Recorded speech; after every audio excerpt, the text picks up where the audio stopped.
How often do trailers move empty rather than full? Did you know the auto industry loses $100 billion every year on inefficient transport? Nearly half of all auto transport miles are logged with empty trailers. Get ready to save time and money with a Convertible Concepts trailer. We've got Dennis Manns live from Auto Haulers Association. Bill Pawluk, the CEO, is with us. So say hello, make new friends, and learn from the best on ATI Auto Business.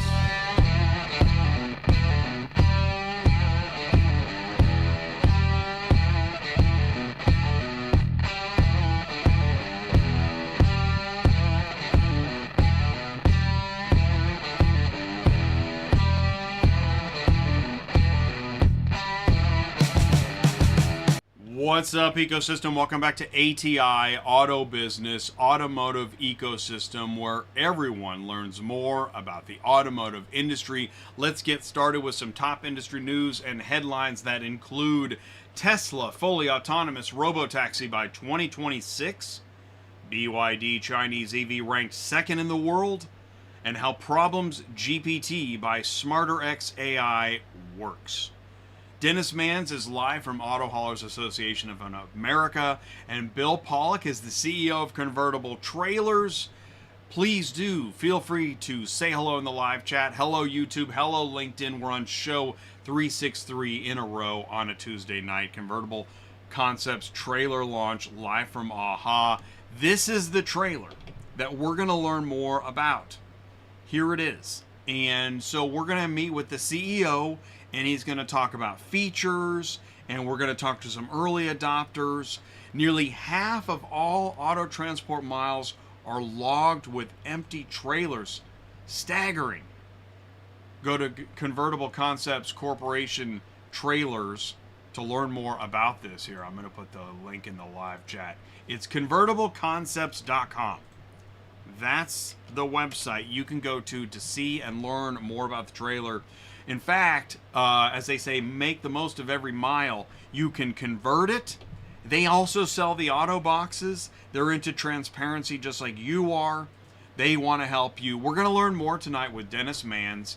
You know Dennis. He moderates panels. He's the man, and he's live at Auto Haulers. He's going to introduce Bill. Bill is the CEO at Convertible Concepts Corporation.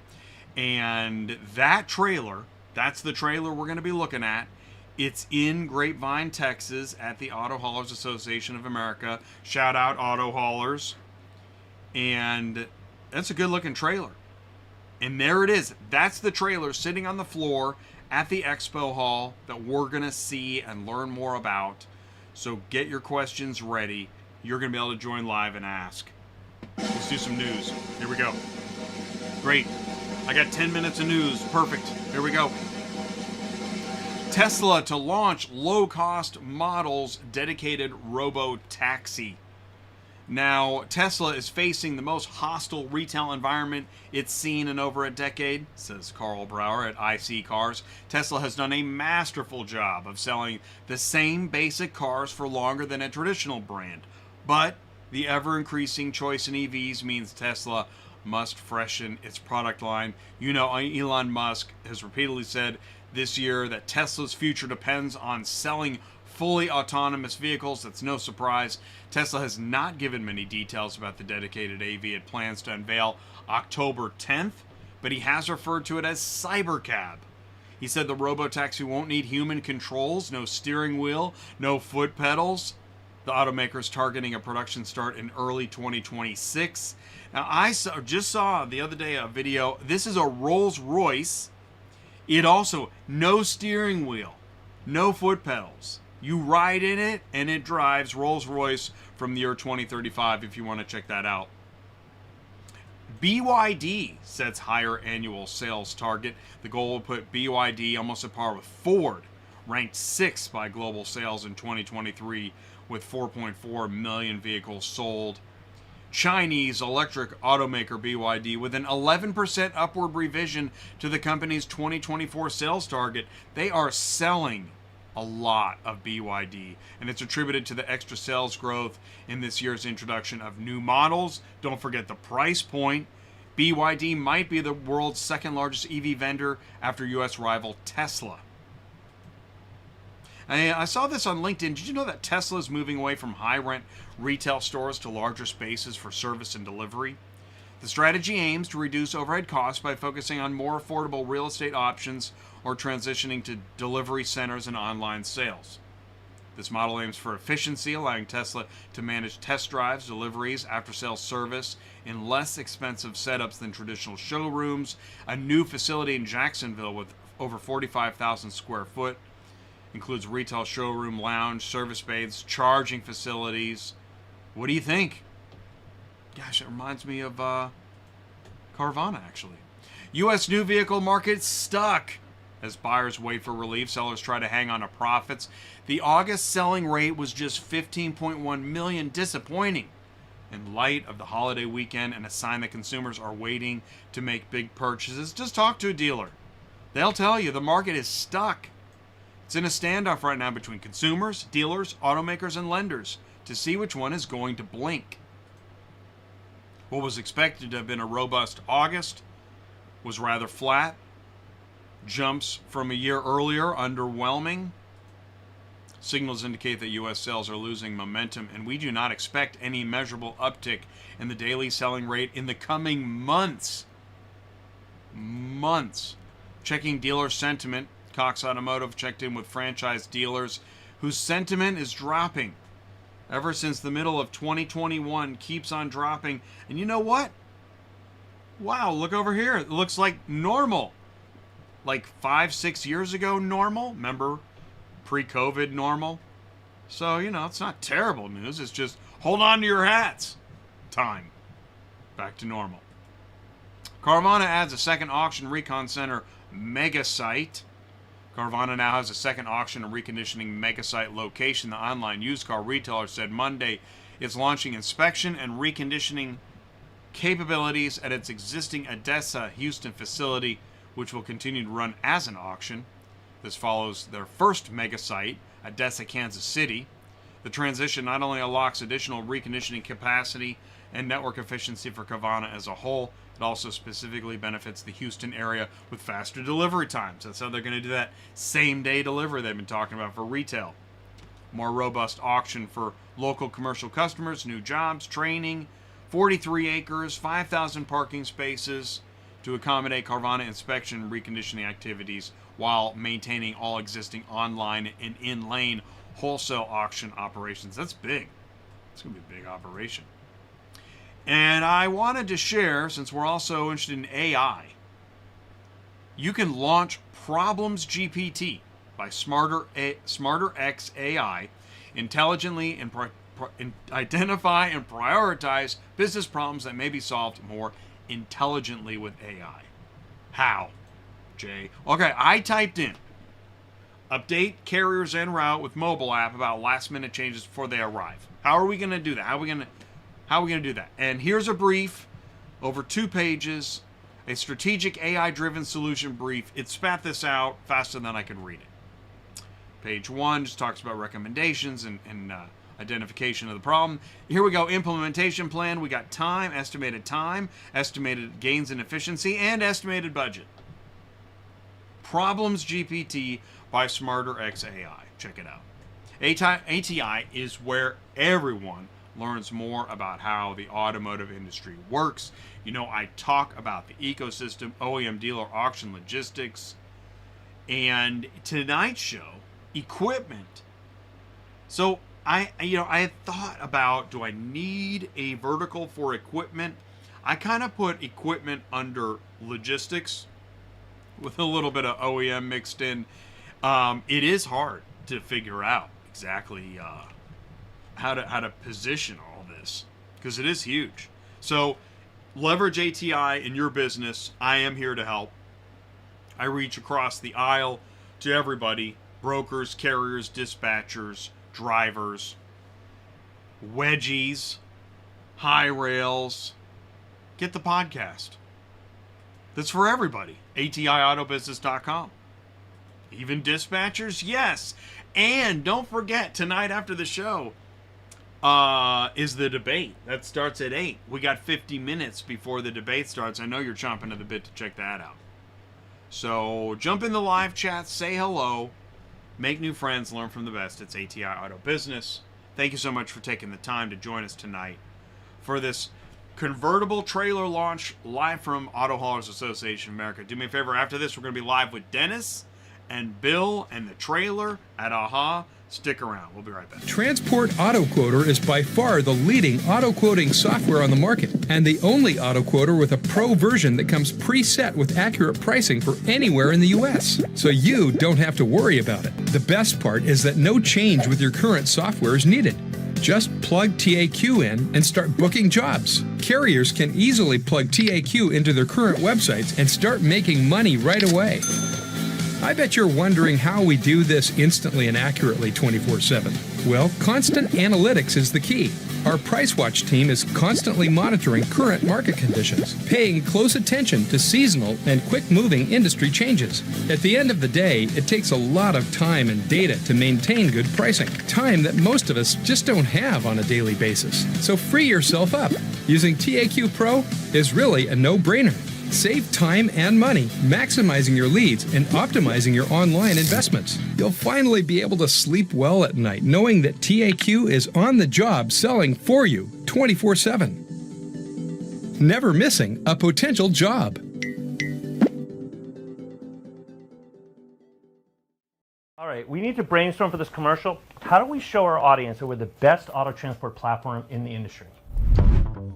Oh, we need to show them our dispatch manager. Optimizing routes has never been easier. We should definitely show them our EDI management screen. Managing contracts is simple with ClearPath's EDI toolkit. Who doesn't want to work with the big manufacturers? These are all great ideas, but we need to highlight what makes us special. Sure, we can talk about all our awesome features, but the bottom line is we invest in every single one of our clients, giving them the power to scale up and increase their revenue. That's perfect.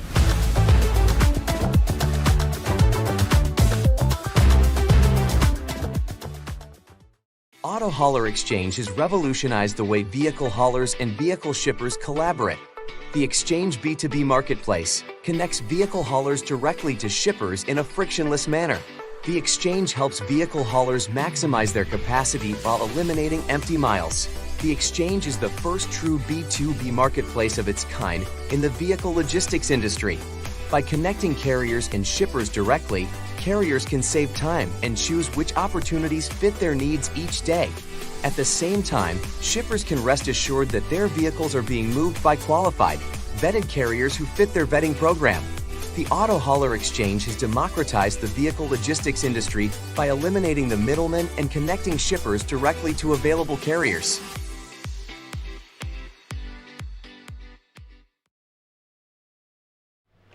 Why does a broker get a percentage of every load you move when clearly you could be working directly with carriers?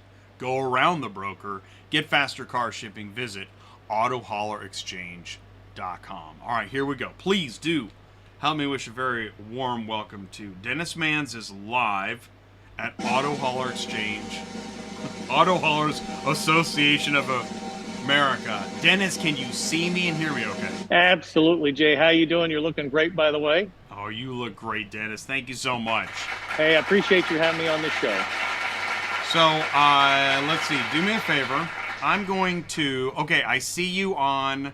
Yep, I see you on Nick's camera. And let's see. Here we go. Now I can see you. I can hear you. All right, Dennis, take it away. What are we doing? Oh, okay, Jay. Well, thanks again for having me this evening, Jay. I appreciate the time so much. I appreciate having the time to share some things with your listeners. But I'm here in Dallas, Texas at the Gaylord's Hotel, and I'm at the AHA convention. And as you know, because I know you've been to these in the past, but they do a spring convention and a fall convention.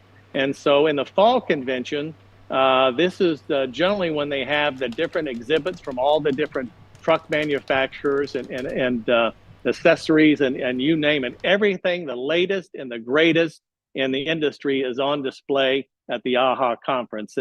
And what I'd like to do this evening is share with you what I think is the greatest innovation and car hauling in the last 50 years, and that's the convertible trailer. And we're going to bring the owner and originator in on this in a little bit here. But Jay, what I'd like to do, and I think your viewers and listeners would like to have, I want to show you the different exhibits that's on display. So Nick's going to work with me here, and we're going to go around the exhibit hall here and share with you all the great products. So here we go, Jay. Great. And I'm not the best equipment guy, but I'm going to do the best job I can to share with your listeners about all this great equipment from all the suppliers that everybody's familiar with, and then also share with you at AHAA, because I know some of your listeners don't get a chance to come to AHAA, but here's a great piece of equipment here that you can see. We just passed up.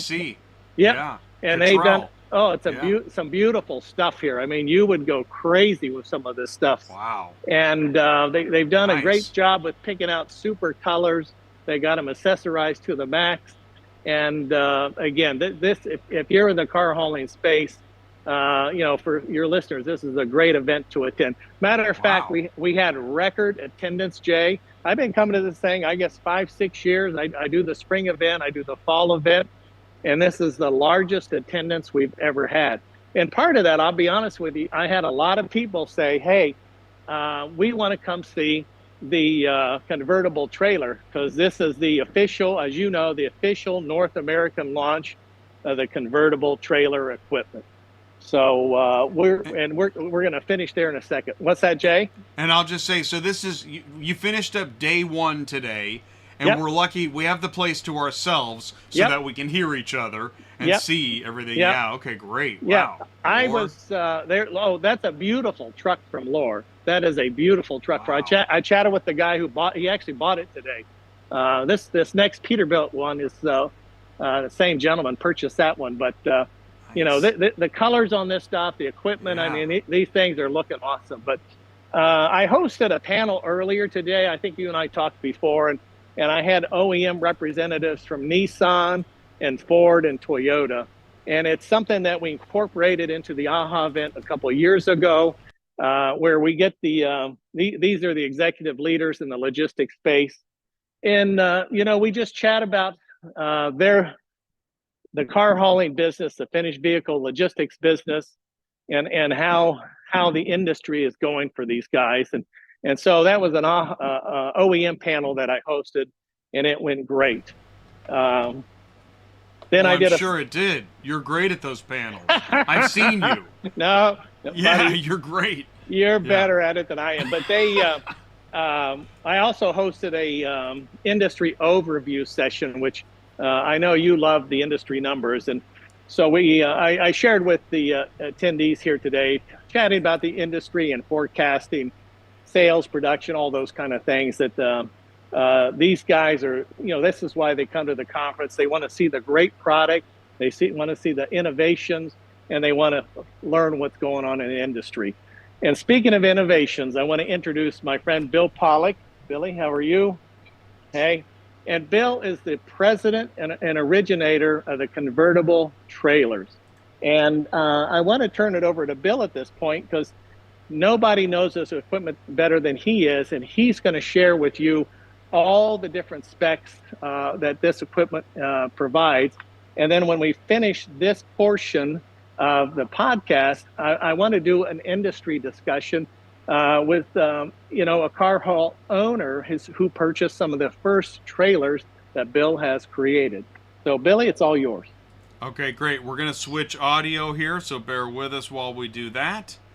And Bill is going to go ahead and Bill, there you go. Bill, I can see you, I can hear you. All right, Jay. Great. Thank you. Take it away. I can hear you faintly, so you guys might have to chime in and help me. The stage is yours. Yep. Okay. All right, guys. So once again, thank you, Dennis, and thank you, Jay, for having us on your show tonight, giving us this opportunity to demonstrate what we've come to the market with here today. We're here at the Auto Haulers Association of America show, and we're honored to be here and have our equipment on display with all this other fine equipment and other suppliers in the industry. And this is something that I wanted to demonstrate. I'm sorry, I didn't introduce myself. Bill Pawluk is my name, and I'm from Calgary, Alberta, Canada. So I'm your neighbor to the north. I've been working on this project here. I want to bring this innovation to this industry so that we can make more efficient logistics, planning, and actual execution of loads. So this is our piece of equipment here today. We have a high mount. As you can see in this image here, we're not allowed to operate equipment here, so we can't show you the duality or the multiple functions this thing can do. But in this image here, you can see that this is an 8-car hauler, 53 feet long. And in this image here, you can see that it is in flat deck or step deck configuration. And so basically it can do many different things, but it hauls cars just like any other auto hauler does in a general sense. And then we can also haul general freight.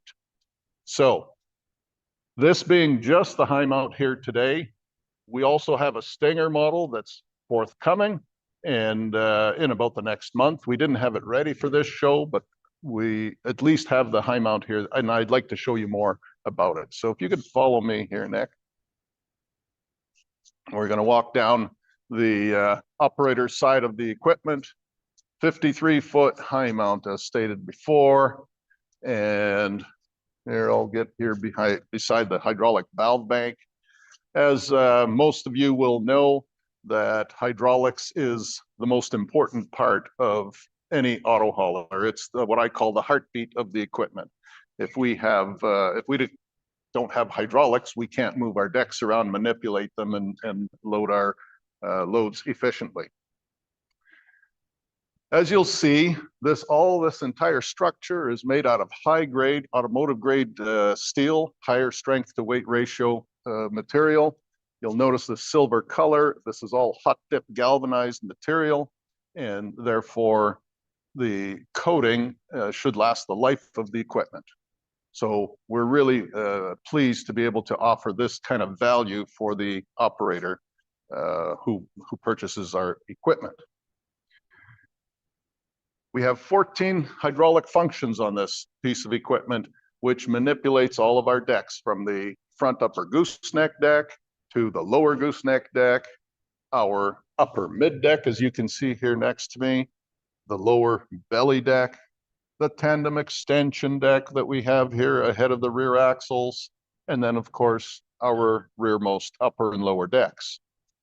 So this thing, it looks a little bit different than an auto hauler, but it hauls cars, and it hauls cars efficiently. We equip this with all hydraulic cylinders. We've hollowed out the rods in our hydraulic cylinders to make them lighter.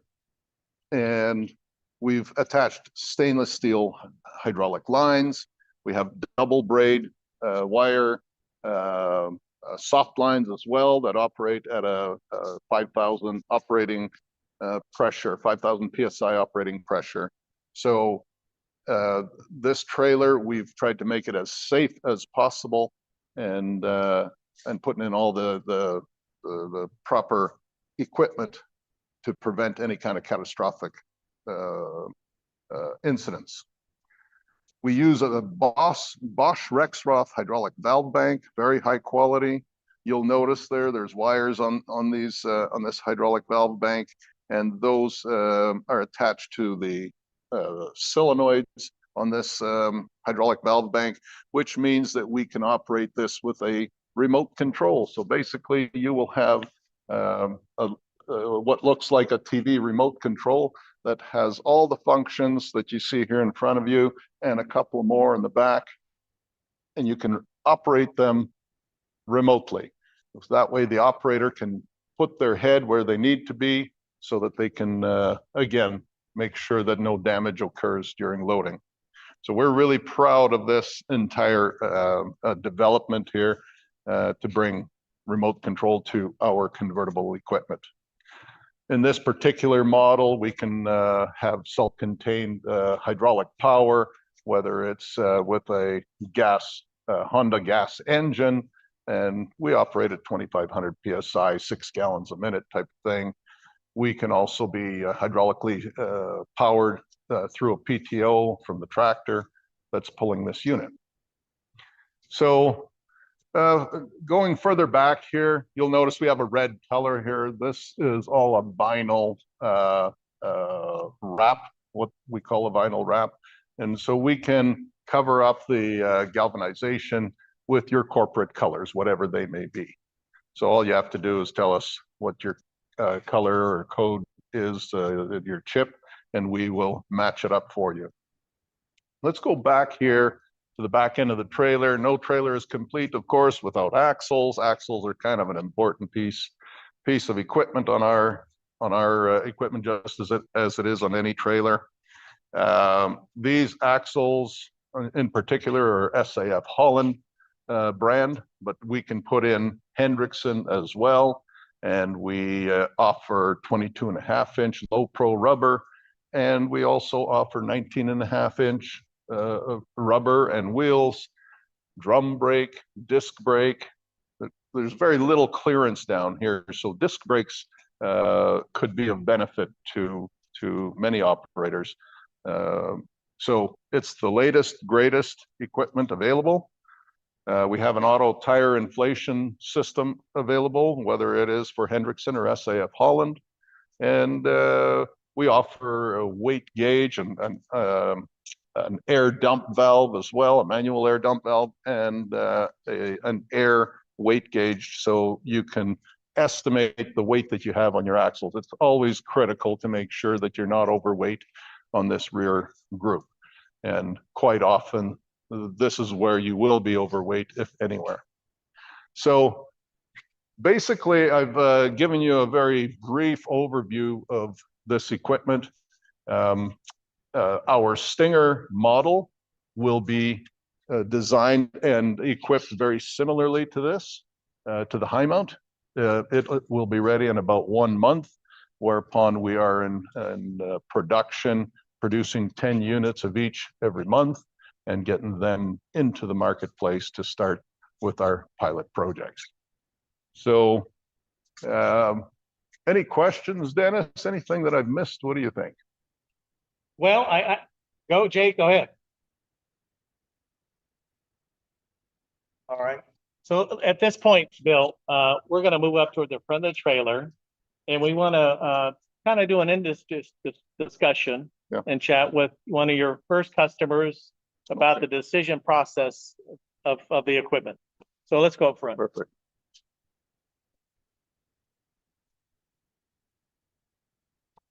Great, and I was just going to say that everything's going well, and just keep on going. You can keep with Bill's phone audio. Okay. And yeah, take it away. All right. So, Bill, number one, thank you for a great overview of the equipment. As I have attested many times, I'm not a technical trucking guy. So, but I know that Jay's listeners are big on the specifics and specs on the equipment. So we'll chat a little bit more about that. So I do want to introduce the handsome fellow to my left. And so, Jeremy, I'm going to give you the microphone, and I'd like you to introduce yourself to the podcast audience and share with them your company's name, and then we'll get into a little dialogue. Hi, my name's Jeremy White. I'm owner and partner at Autos in Motion. We've been in business roughly 8 years in America here. We run approximately 120,000 new units a year. First off, I'd like to thank Bill for being an innovator in the industry, thinking outside the box, and finally bringing something that I can market to different customers.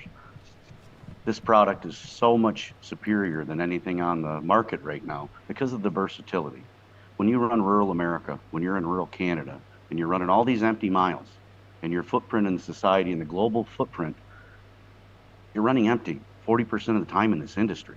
This trailer isn't going to run empty. We're going to keep these trailers loaded 95% of the time. And you can market to a whole different style of customer.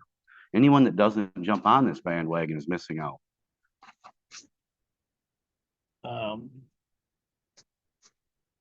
Jeremy, so you placed an order for the convertible trailers without seeing them, without touching them, which frankly was a pretty bold move. And you've been in this business for a long time, and maybe you can share with some of Jay's listeners, just the thought process that you went through, because we're here at AHAA, and I don't know, the attendance was probably 300 people today, which is a record. And then we had all this beautiful equipment that's on display, which is the traditional equipment, the conventional equipment, as we say, that everybody's accustomed to. But at some point in your meetings with Bill over the weeks or months or whatever the time, you stepped back and you said, hey, I think there's another solution out there. I mean, I don't put words in your mouth, but just, what was your thought process on that, just that whole evolution of saying, hey, I want to give this equipment a try? Well, the first thing that stood out was Bill's passion about it. He's been driven for years to innovate this product up to the level it is at today. And by meeting the man and the character that's involved in this, we sometimes don't get this with other manufacturers. The ability to be instrumental in what we need out of a piece of equipment and to talk and discuss before the product is made. It was a modest investment for me to be tied into such a great organization. And what we're going to do with this equipment is going to be state of the art. Everybody in America is going to wish they were on this podcast today and would have got in front of me, because the opportunities are great. Things that I can even add from 28 years in the automotive industry, simple little things. Like if you go across this trailer, you'll see grease zerks on all of the pins. So you're not going to have sloppy decks after you've used this trailer a couple years. And we're going to bring different product lines in. We're places in America and Canada that were negatives to the car hauling industry are now positives if you market your product right. And they're going to the next step. They're also going to bring in and help us with logistics, work into different customers. And together we can work with every OEM in America and beyond. I see this product being something that everybody that's out here buying other products will be interested in the near future. And I'm very thankful to make the investment in. A lot of that had to do with Bill's character and passion and his dedication to all the conferences and going there and speaking to people about what their needs were and trying to find a way to create more revenue for our drivers. In our economy, as we all know, we're suffering inflation, high fuel costs, so many different things. You take my fleet, we're a $35 million a year fleet at 120,000 units. Add 30% to that with the same miles, the same fuel cost, your driver retention. And what I think this is also going to bring to the industry is some excitement out of a driver. Drivers are so tired of the same thing. They need something that makes them excited about their job, something that makes them want more out of their job. And now we can bring step deck drivers in to our industry and teach them to be car haulers. We have to come up with something as owners of trucking companies to develop this. Okay. So, Bill, I want to turn to you. We've known each other a long time, and your story is a great story of the evolution of how you went from this point back here to this point here with this piece of equipment. And I think if people aren't familiar with this story, if you could take a few minutes and share that, and because you're not a corporate owner of a trailer manufacturing company, you're a guy who's set in the seat, right? So let me give you the mic and just kind of share, how we came to be in the development of what we have before us today. Oh, of course, Dennis, again, thank you for that. And Jeremy, thank you. Thank you for being our very first customer and you showing faith and understanding what this innovation actually can bring. Now, I started this journey over 20 years ago up in Canada, Western Canada, and I got into the auto hauling industry and started hauling cars, and I could not believe that the industry, as glamorous as it seemed at that time, was so inefficient. We were running around empty half the time. Insane, in my opinion. And therefore, I pondered all this as I'm driving. I was a driver, owner-operator in the beginning. And I decided I'm going to do something about it. I tried to get various companies to build these for us, and they just simply wouldn't. They said, that's not the way it's done. You don't know the industry. And so I said, to heck with that. Let's do something about this. I hired an engineer. I spent a few months with them, and we designed our very first convertible trailer back in year 2000. That's 24 years ago, practically. And we got that thing commissioned and on the road in mid 2000. And immediately I started seeing results. We had return opportunities. I never use the term backhaul, by the way. I call it return revenue, because that truck is productive. That truck and trailer, that driver, they're all productive. Why are we not using that productivity to our benefit? If you think about it, we have all the road auto carriers in the industry today in North America totals about 30,000 units, and they're running around empty 40+% of the time. That amounts to 1 million gallons of diesel a day. 1 million gallons of diesel a day. That converts into about $12 million of revenue daily. And that's just going up in smoke for no reason. So I continued on my journey, and I started adding trucks, and I converted literally my fleet from single purpose conventional equipment to convertible equipment. Within 1 year, I reduced my empty miles from around 40% down to less than 5%. That's what proved to me. I created millions of dollars of revenue in my fleet from this. So nobody hands you money. We earned it, and we earned it through using the equipment more efficiently. So fast forward now, I decided I'm going to commercialize all the money that I made from that early stage trucking company. I invested back into this innovation, and I decided we're going to commercialize this concept. And so we've applied for patents, and I found manufacturing partners and engineers and so on and so forth. And here we are today. What you see behind us, this I believe to be a commercially ready product that we can sell to any other company out there, and we can coach them how to operate it, and not just physically operate controls, but how to use the equipment most efficiently, how to find your loads, what kind of loads to search for and secure. When I was doing this, all I had to do was go shake hands with all the shippers up and down the I-15 and then Highway 2 up into Canada. And within 1 year, I had all my miles filled. So I believe everybody out there can do the exact same thing. There's all kinds of flat deck opportunity out there. There's container opportunities. So, and I'm not going to get into all the different commodities that one can get into, but the people that are operating this equipment are highly skilled people. I don't even call them drivers, I call them operators. And they can handle equipment and different products on this type of equipment because they handle cars, and cars require special care. So let me jump in. Let me jump in here, Bill. Sorry, Jay. What I find interesting about this industry, and because I attend AHAA virtually every conference and speak with guys like Jeremy and different owners of large and small car hauling companies across the U.S. And for those that don't know, I was with Honda 31 years, and I ran the North American logistics group. And so I'm very familiar with the issues and the challenges within our industry space. I know with some of the pieces of business, margins are tight for some of you guys. As Bill mentioned, the empty mile piece when you don't have revenue on the back of the truck, and this is the normal state of the business where we are today.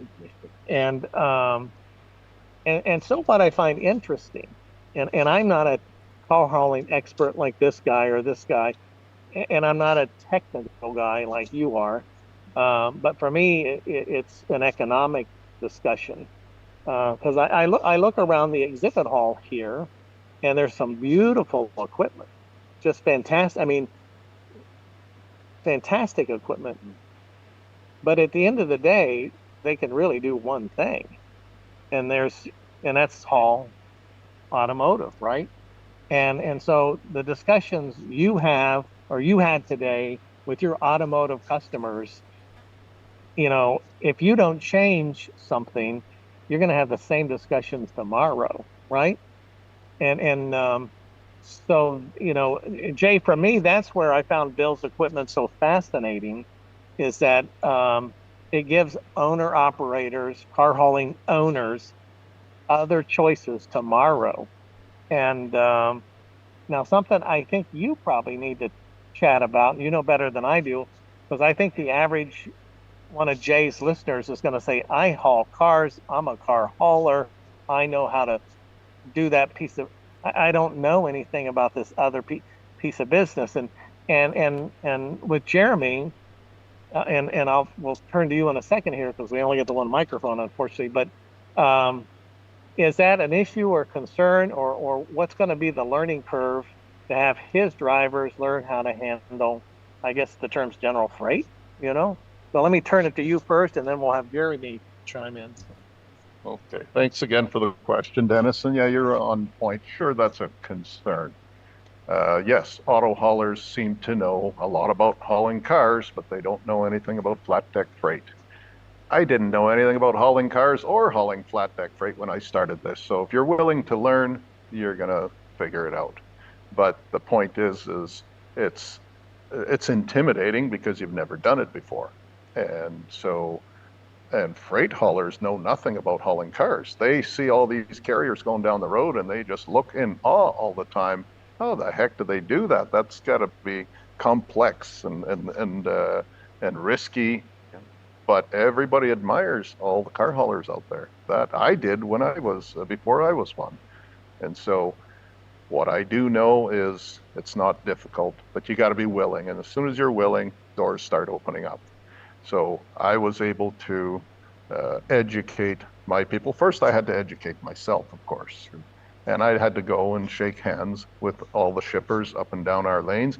Once they realize that your service is attached to the regularity of the service associated with auto haulers, all of a sudden they say, hey, I might want to be part of that, simply because I know they're going to be here again next week and next week and next week, and they'll be here 6 times next week. And that allows for a more regular service on the return. So that's how I see it, is if you're willing and your drivers are willing, your driver's going to appreciate the fact that they're going to make perhaps a percentage of that revenue on the return. And I remember when I had in my early days, I had guys hauling cars. They had never hauled cars before. And in the beginning, they actually quit for me because they couldn't stand driving home empty, long miles. And drivers need to feel like they're being productive. Absolutely. And if you give them that, and then give them the opportunity to earn more revenue as a result, I think you can. Let me jump in.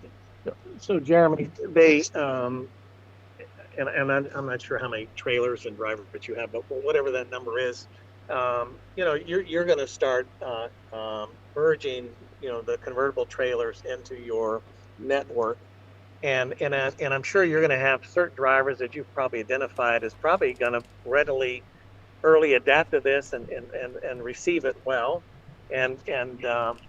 but are you concerned about some drivers who may push back on it, or at this point in time you think you're going to be fine merging this equipment in with your general car hauling equipment? Myself, for example, started off in this industry with a polished rag and a grease gun, and then after driving trucks a million miles and learning the hard way, I remember my first load of cars on a 7-car trailer. I had 7 Roush Mustangs and a stack of 2x4s. It took some thought process to accomplish it. And I think this product, because the product is built so well, is going to cut down on the damage percentage on the vehicles that are hauled. And it's going to bring great mental stability to a driver. Because whenever, it doesn't matter what my fleet average is. It doesn't matter that my drivers are making $150,000 a year. What matters to them is when the empty miles are stacking up, they feel we're not doing our job in management. So not only is this product going to do more for the drivers and the ability, I don't think a car hauler is going to have any trouble with this product. You're already the top level in the industry. You already understand the 36 different straps you're responsible for, the distance of a fist in between roofs. There's so many things that a car hauler already knows. And it's actually going to put him in a market where he has less risk for himself, less chance of spending any of his own money for his own mistakes. And I just see it being an innovative product. And a driver's mental health, when you have a driver loaded 90% of the time, he feels like his team cares about him. He feels like they're doing everything possible. And also, they get to deal with a different kind of customer. Sometimes in the automotive industry, when you pull into a dealership, you don't always feel like you're the caliber of subcontractor or hauler that you are. But when we pull a piece of equipment like this in to pick up a load of, let's say, transformers or any kind of different product that's running through my mind, they're going to look at this piece of equipment and say, wow, these guys are somebody. Thanks, Jeremy. You know, Bill, I noticed during the show today, I had to speak a couple times. I did a couple sessions today. I had the OEM panel and the overview thing and whatever. And I kept an eye on your booth to see, you know, if we were getting some interest and traction from all the attendees. And I noticed a consistent, steady flow of people in here. I'm not sure if you even stopped for lunch. You were chatting with so many people. But there was a lot of interest. And because again, not to dwell on it, but all of this product that Nick was nice enough to show us when we did the walk around, phenomenal equipment. And as Jeremy knows, it's basically the same, just different colors and accessorization or whatever, you know. But tomorrow morning it can do one thing, but I noticed a lot of people, you know, and you tried to accommodate as many as you could when you're talking today. But then I also noticed you had the OEM guys in here, and I know they were asking, and so maybe why don't you share with some of Jay's listeners the feedback, response, support, or anything that was raised from these guys on the equipment and the business. I mean, has the OEM's been supportive, I guess, because if you don't have that support, it's going to be a long day. But hopefully, it's been a good story. Yes, of course, Dennis. So we'll answer the first question. How was the feedback from the operators or the equipment, excuse me, equipment purchasers and fleet owners? The response was excellent. I believe I met pretty much every auto hauling company here at the AHA show this week, and many companies that I'd never met before. And the feedback was very positive.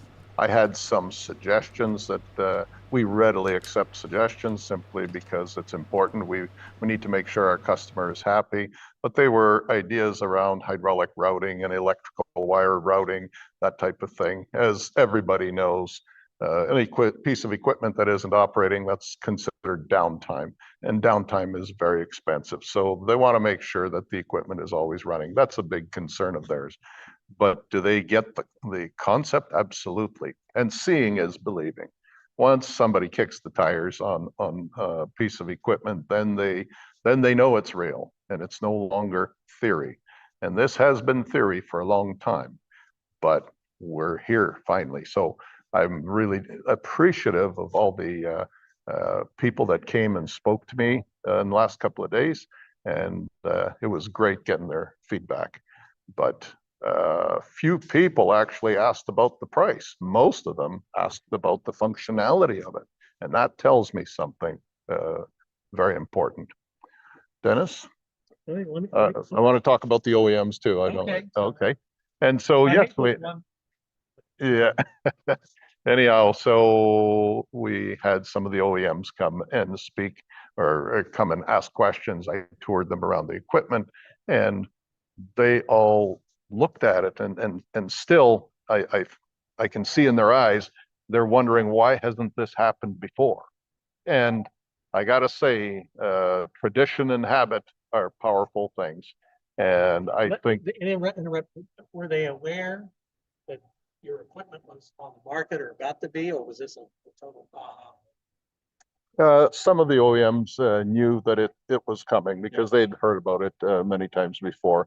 But as you know, in this industry, there's a constant rotation of people at the OEMs, and it's important to keep them informed, because a new person coming in from another, they just started the job there and they're hopping right into it. They don't know anything about it, but most of them have heard about it, and then they look at it. Well, yeah, of course, this makes 100% sense. Did you see when you started doing the demonstration or explanation or whatever? Did you see, the wheels starting to turn with some of these guys? I mean, because this is a game changer, big or small. If you use it correctly, this is a game changer for these guys. So the two verticals, inbound automotive freight and outbound automotive freight at all the OEMs, those two verticals have never been merged in the history of the industry. Right. And now, how are their wheels turning? I believe that's exactly what they're thinking about. How do I combine my outbound flows with my inbound flows? Or if that doesn't work, how do I combine my outbound flows with someone else's inbound flows?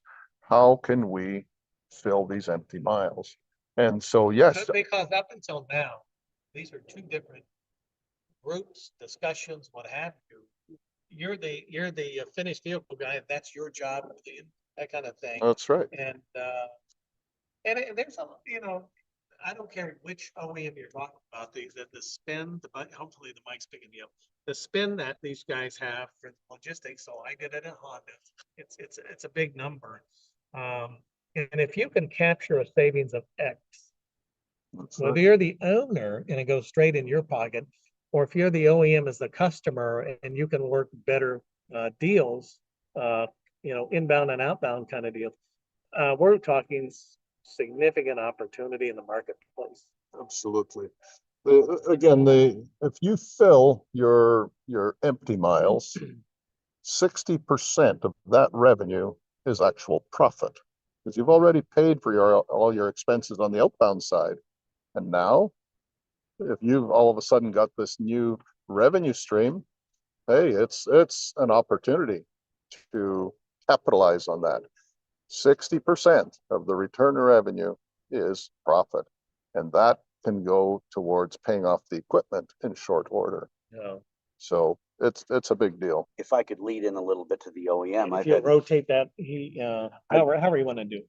Today, I've had many discussions with OEMs about this product. I've seen two of them very excited about it. We're one of the first people that aren't talking hydrogen, electric. We're coming up with a solution for our global footprint. That means a lot for our agenda for 2030, our agenda for 2050. It has to happen. So we've got to do product like this. And then we look at the driver shortage in the industry. New drivers aren't coming into this industry. So we have to find ways to utilize equipment at 90 to 100% to make sure that happens. And I'm excited by it. I'm actually going to take advantage of these gentlemen and go to my manufacturers. We're ahead of the game. We're looking for ways. One of the major players, the largest car mover in America and North America, has made sure to let everybody know that you're involved in this and you're moving forward with it. So we're going to be the first of our kinds to have a solution to this. People are going to be trying to catch up to this for a long time. And Jeremy, you were the first out of the gate. So that'd be great. No fear, no fear. A man that doesn't take chances in this world is a man that sits home broke. I got you. Jeremy touched base on it a little bit, Bill, and I want you to touch base on it, if you will. And it's the environmental piece, the GHG emissions, all that jazz. And there have been a couple instances where we've had OEMs introduce a hydrogen truck and all this jazz. And again, I'm not a trucking expert, but I know those things are way expensive, and there's inherently a lot of issues and challenges ahead for that. But what does this offer? What does your equipment offer in regards to that GHG emissions things? Because every OEM is looking to improve their footprint. They're not willing to pay for it per se, but they would like you as a car owner to bring it to the table. So maybe you can comment on that a little bit. Sure can. Yeah, the GHG or carbon footprint, I mean, it's abundantly obvious that if your equipment is running around empty half the time, well, of course you're blowing smoke into the air, and for what there's no productivity. At least if we can get some productivity out of these miles. So I think that us bringing this to the table, improving efficiency automatically improves profitability. Therefore, whether I think they call it greenwashing, where you pretend to be a green type of innovation. In my opinion, we're worried about electrification and all these other efficient fuels, et cetera, but we haven't even figured out how to use our equipment more efficiently with standard internal combustion engines. So this has to happen. This should have happened 100 years ago, guys. And so I think that the opportunity is tremendous here. And this will be a fast growing, I think, part of the industry going forward. Merging flat deck business with automotive business.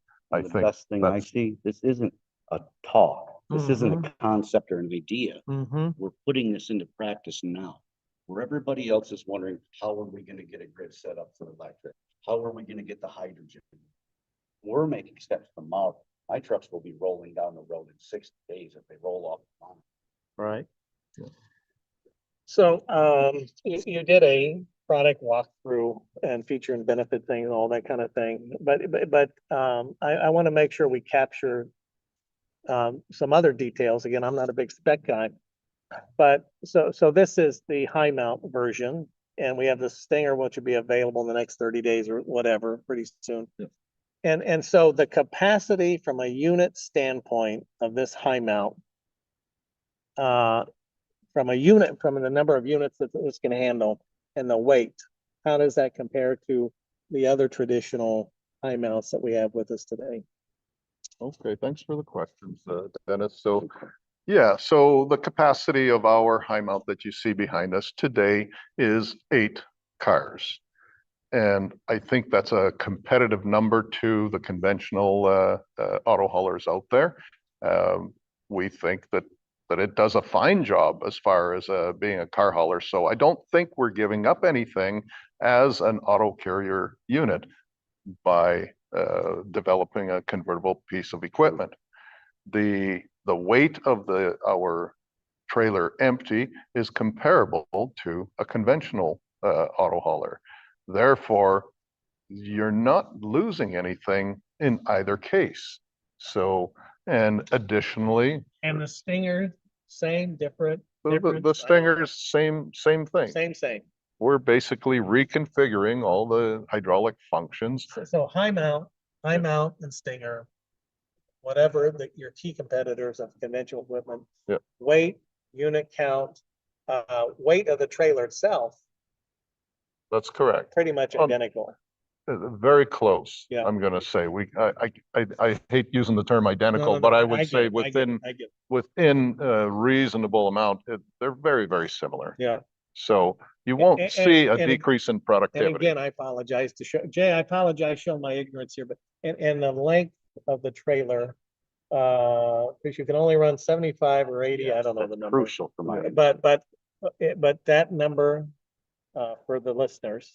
Yeah, the 80-foot the allowance or the 80-foot exemption that happened during the FAST Act in 2016, that we've built our Stinger to that dimension, so we can haul the same load factors. And you're Canadian, which is great. But doing cross-border work, how does that? Is this? We're all good.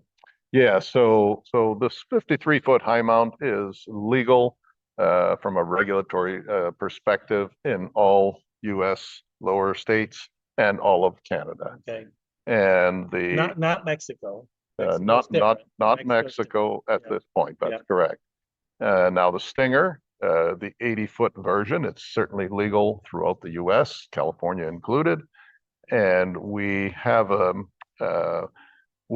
means to shrink the unit to a 75-foot configuration through a sliding fifth wheel system, and therefore we can meet Canadian regulation. Therefore, this unit can do cross-border business. We call that model the 7580, essentially because it converts from 75 to 80 feet in overall length.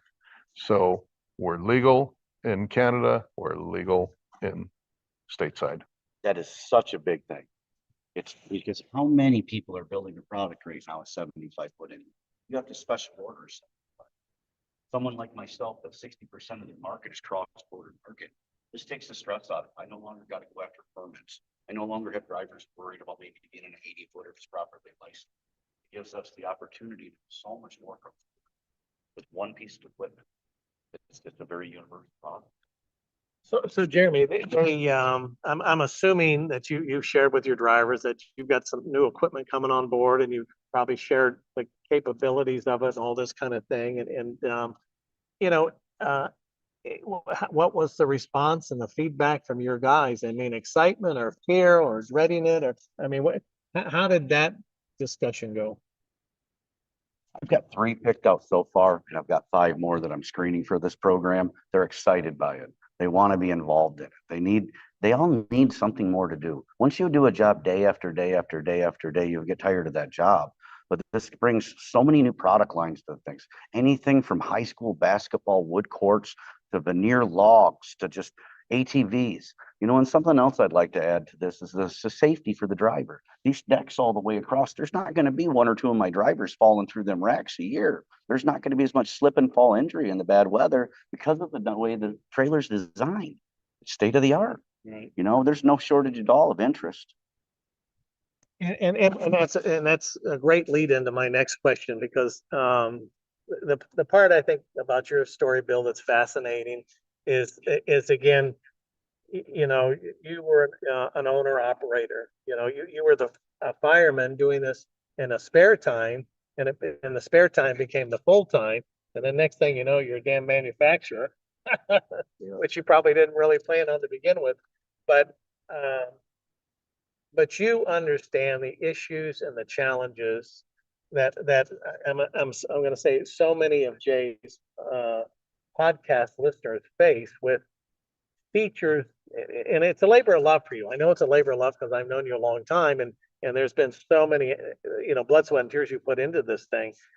But I'm sure there's features that you put in here as a former driver that you're like, hey, this would make well, like again, I'm not a car hauling guy, but you're the only guy in the industry with a remote to put the decks up and down and all that jazz, which I found fascinating. And I'm sure having done this, you're like, that would make my world so much easier as a driver of this equipment. Can you chat about, you know, some of those nuances? Thanks again, Dennis. Yeah. So labor of love. You mentioned labor of love. I believe that all the auto haulers, all the majority of the reputable companies, to them, it's also a labor of love. Yeah. So I think that I'm in good company when we say labor of love. You do it because you enjoy doing it, and you're achieving something great. You're supporting mobility for society. That's fantastic. Yes, it is a labor of love, and what has been all my adult life here. And I transitioned from my previous occupation to work on this project because I'm that excited about it. I want to be able to contribute something positive to this industry and help people improve their lives, their businesses, profitability, efficiency, all of the above, right? Reduce greenhouse gases, of course. This thing has what I believe to be, this is how I would spec this equipment for myself. So if I was the operator, I'm happy with all of these functions. And I've had many a day where I've fought with my engineers to get these features built in. They don't understand. They're great at what they do, but they don't understand why a pivot point should be at this particular spot, or why there should be traction grip put in this particular spot, and why the pin should turn this way and not the other way. And all these little nuances, these little critical little features that I've gone through every one of them, and we're not done by a long shot. We're going to gather input from all the operators that are using this equipment, and we're going to continue on this journey to improve the usability of this equipment. There's no reason not to. Well said. All right. Hey, Jay, I'm going to turn to you and see if you've got any questions I could ask of Bill or Jeremy, or how are we doing on time? I'm not even sure. Sorry about that. Check. We're good on time. It's 5 after 8. I think we've covered a lot. I had a question that how long does it take to convert the trailer? Oh, great question. Jay's question is, how long does it take to convert from a normal car hauling rig down to a flat trailer? Jay, conversion takes approximately 1 to 2 minutes, and it's all just done hydraulically, whether you do it manually or with your remote control. 1 to 2 minutes, and you're ready to ship flat deck product. It's that simple. And then conversely, when you're converting to auto carrier mode, you actually have to start out in flat deck mode, and you start loading your vehicles on when it's in step deck mode, and you strap them down, and then you start lifting the decks. You lift the decks, takes you another couple of minutes, and then you're ready to start loading the lower decks. So it's a quick transition. Question is that with the high mount version, it has a hydraulic power unit on the trailer, so you can operate it independently from the truck itself. Yeah, that's correct. It's an independent or self-contained hydraulic power unit. Sometimes operators don't want to have PTOs or power takeoff units on their tractor attached to the trailer. Sometimes they want to disconnect from the trailer and have somebody else load it for them. There's all kinds of different needs. But yes, independent, self-contained hydraulic power units that sometimes that's something people And another want. example, let's say we break down on the road in this highway. We've got a self-contained unit. We can run a truck immediately, you know, and that's one of the problems with the new tractors nowadays. Because you buy new equipment for this. So the ability of this trailer, pull this out, go to ride the truck over the big leasing companies, back in, the driver's still making money, business is still making money. You don't have no loss. Right. Yeah. Jay, anything else from your end?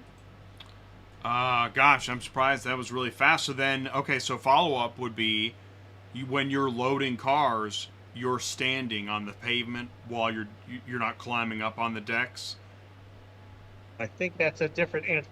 Jay's asking when you're loading the cars. Jay's asking if you're on the pavement or on the deck. But you're on the Are deck. you still climbing up? He's asking, you're still climbing up to load cars. No, you walk on the pavement. This is called load from the ground technology, Jay. Wow. We load our vehicles. We'll drive the vehicle up on the deck. We'll open the car door and we'll get up, but you're jumping down 46 inches. You're not jumping from 96 inches or 110 inches or whatever, but you can walk down the side of the trailer, walk straight down the ramp, and you don't have to jump off of the deck. But the point is it's load from the ground technology. So you get down around the side of the unit, you throw your wheel straps on your wheels, you get that all secured, and then you elevate the decks. But you are not walking around up top when those decks are elevated, put it that way. Does that answer your question? It does. That's great. And I knew a driver that was important to him. As he had gotten older, he's still in great shape, but he just wanted to work from the ground rather than climbing up and down. Right. Well, I did watch Bill's unit in operation day before yesterday with the remote, and it was way cool. So easy, so seamless, and as Bill pointed out, it's quick. It's quick. So Yeah, Jay, sounds really quick. Yes. Yeah. Jay, any questions from any of your podcast listeners? That was it. The question was, how long does it take to switch between configurations? Yep. I think that's it. I'm sure there's some other detailed questions, but I think we've given a pretty good amount of information for now. This has been great. Okay. Well, we appreciate the time. Bill, I'm sure appreciate. Jeremy enjoyed sharing his story. I loved sharing with you the AHAA story. And it's been a great event. And I think this is a great opportunity to introduce the convertible trailers to your podcast listeners. I'm going to give an applause. Dennis, thank you. Bill, thank you. Jeremy, thank you. Auto Haulers Association, we really appreciate it. Very good. So, all right, well, thank you. Then Good I'll seeing let you. you go. This has been a great show. Thanks so much, Dennis. Thanks, Jay. Appreciate it. All right, Bye-bye. thanks a lot. All right. And what I'll do is I'll Thank just you, put Dennis. them back in the waiting room. Yeah, they're shaking hands, and great stuff. Now, I will go ahead and address. Yeah, I know that there are. Did the lighting change? The lighting looks different. Oh, the monitor went out. It's okay. I know that what we could do different, better next time is that landscape mode. Absolutely agree with that. What we did was we put this together on kind of a shorter notice to see if there was something that we could do, and we did it. It was a great conversation. This is going to make a great podcast. I think several people were able to tune in and get information. And I thank you for hopping into the live chat and saying hello, asking questions, leaving a like. Now what I need to do, I need to toss it over to the presidential candidates, not live on ATI, but I know that's where people are going. That's what I'm going to go to. I'm going to go check it out.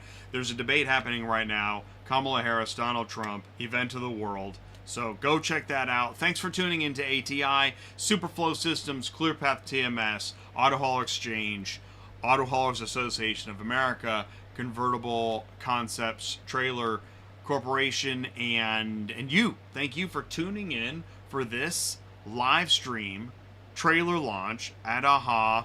And Rico wants a trailer. You get a trailer. You get a trailer. Find out more here. I'll give you the link again. Convertibleconcepts.com. CCC Convertible Concepts Corporation. It's the convertible trailer. There's the link. Go check it out. Leave a like, and we'll see you more. You got more days of AHA tomorrow, and I believe wraps maybe the next day. And what we'll do is I'll try to I'll coordinate with Dennis. We'll try to have some kind of follow-up. Also, I'll release a video short or so. Anyways, go enjoy your debate, and let's see if anybody changes their mind in any fashion. All right, great. Thanks a lot. Have a good night, everybody. Here comes the car hauler, the standard car hauler, not the new one, the standard. Stick around. See you later.